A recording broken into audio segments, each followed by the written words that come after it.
group of girls come in, and Percy notices, he says he would estimate that the youngest one is about 10 years old and the oldest one is about 14. Mm-hmm. And the one that seems to be in charge is not the 14-year-old. Yeah. It's Zoe. I think Zoe is the one that's 14. Mm-hmm. And she is kind of like the second in command to like Artemis. But I don't know how to put this besides to be like really blunt, but I know that Annabeth is like thinking about joining the Hunters, and I know that Thalia eventually does, and I know that she doesn't like the Hunters and Artemis and specifically Zoe. Mm-hmm. She doesn't like Zoe because when they were on the run before they got to camp before she died, Zoe was like, you need to leave Luke behind. Yeah. And join us instead. And she was like, you know, fuck you. It was actually a good, like, it would have been a better choice for her overall, obviously, if she had done that. And, like, there was a part of her that knew that Luke was the problem, but it's also, like, he's the only person that she had at that point. But I just have to say it and be done with it. Artemis is grooming these people. Like, this is grooming. Like, because when you look at the people that join the Hunters, like, Thalia was 12 years old. She was homeless. She was on for, like, at least a year or something, I think, by that point. She was by herself, on the run, being attacked by monsters. Luke is the only one that she has, but he's fighting everything and causing all of these problems. And that is the moment, like, when you decide you should give up your entire mortality at the age of 12 and join me instead. And it's like, that is such a vulnerable position for her to be in. Annabeth is 14, and she is desperate because she doesn't want to move across the country with her dad, far away from everyone else that she knows. And that's what makes her consider joining the Hunters. And Bianca hasn't done it yet. That's like the next chapter. But Bianca joins the Hunters. She's 12. She is 12. She doesn't have any family left. And within one chapter, she abandons her little brother for the rest of his life to join the Hunters and leaves him alone. Yeah. And I'm like, this is grooming. You are grooming little girls to join your little merry band of hunters. What the fuck? Like, what is going on? Like, this is literal grooming. The oldest hunter is 14. Like, you are not old enough to decide whether you should give up the entirety of your mortal life for, like, this god that is, like, telling you, yeah, join my fun, like, merry band of hunters. There's no men, and, like, you can't have anything to do with men. But other than that, you can basically just live forever and do whatever you want. But it's like, these kids are all in, like, really vulnerable situations. And somebody just pops up and is like, I can solve all of your problems overnight by running away from all of them. And I'm like, I don't think that Bianca would have abandoned Nico for the rest of his fucking life when he was a 10-year-old child and literally had nobody. She's his only family that is alive. Like, that's it, is Bianca. And, like, if there wasn't somebody, like, basically grooming her. And I was just like, this is so fucking weird, because I like Artemis more than the other gods, but I'm also like, this is so obvious. And I don't know what to do with this information anymore. Yeah, I don't know. I've always had such a favorable view of Artemis, so it's really hard for me, because what I see with Artemis is I see trying to hang on to a concept or a kind of a vibe of girlhood, you know? And you and I are a little bit jaded like this because neither of us have ever had a girl group. You know, we've never had a group of girlfriends where we're like, yeah, these are our ladies. But I do somewhat think that, like, that is more of the motive, because Artemis chose to stay a maiden. She chose to never get married. She chose to never have children.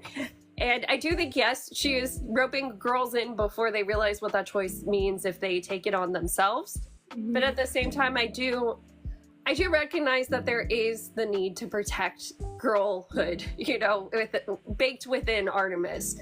So, yeah, she probably shouldn't be interacting with the people who she does. But yeah, I guess like forcing them to fit the mold of what you think a girl is. yeah. Like, you as Artemis thinks that being this like version of femininity that you like means that you don't have anything to do with men and don't have any like access or anything like that to men. And so that's like your version of girlhood, but you're like forcing all these other young girls to be like you before they're really old enough to really understand who they actually are and who they would actually want to be. Like, Annabeth doesn't know like who she is when it comes to any of that stuff. She's only like I think she's 14. Yeah, she's 14. And so like she's very young. Like, who you are when you're in 8th grade is in no way who you're going to be for your entire life. And so I'm like, I'm not even sure that you're protecting girlhood. I feel like she thinks that she is, but it's more like she's like making girls be who she thinks girls should be. And that's not the right way either. And like that stuff always bothers me because most people don't think that, like with me, I don't fit like any mold whatsoever when it comes to like femininity stuff or like gender stuff ever. Like, my dad was so confusing, but he would want me to be more like a guy. Like, he obviously wanted like a boy as a daughter because he tried to have us do like every sport imaginable and do like more stereotypical like masculine sort of things. He tried to get my sister to join sports and stuff too, but I definitely joined more being like the older one. But then at the same time he would do his other stuff with me where he very much like wanted to take advantage of the fact that I was a girl. And it like was very confusing, which is why I think I'm gender fluid, because I don't understand what either of those things necessarily mean. But it's just that whole idea of like I say that I could join Artemis because I don't want to have sex, and so it would be the easiest thing in the world for me to join this group and not have sex. Like that would not be like a barrier for me to join. That would be fine. But at the same time, I'm like, I'm not sure that I would actually like this though, because I usually get along with guys.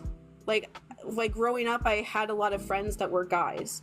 A lot of the time, and because I think that's just that side of me comes out more. Like the more like soft, like feminine side just like doesn't as much. And so I'm like, I'm not even sure that I would fit in with this group, which seems like it would be a place for me to fit in. And so that's like the general feeling of like I know she's doing what she thinks is right. Obviously all of the gods are. They're not doing this stuff just to be like vindictive, except Zeus probably most of the time. But it's also a thing of like, you're like forcing young girls to act how you think they should, especially because the stories about her is that if you're like caught with like a guy, she just immediately kicks you out. And there's like no time, there's no like talking about anything. It's just like you're immediately just gone. And so the idea that like if you're evolving yourself with men that makes you less than, I don't like that idea either. So yeah, it's just, I don't know how to feel about any of that stuff, but I think they're obviously a huge storyline in this book is Artemis and the hunters and all that. So I'm like kind of curious to see how I feel about all of them by the time we get to the end, because it does, I don't know, it's just a confusing like gender sort of thing to like think about how aggressive she is about how she thinks these young girls should act. Yeah, the Greek gods aren't exactly great at balance. That's what we've noticed. Like, I do think that's what I'm trying to convey, I think, is that I feel like it comes from partially a good place, and it's one of those things where it's like impact versus intent, because I mean, I'm sure that 12-year-old 13-year-old Artemis was like, why is my dad going around with all these different women? I don't like that, ew. And it was like, let me protect these women. But I don't know, you know, so it's hard for me to call it all bad. I don't know, I think I just like Artemis though.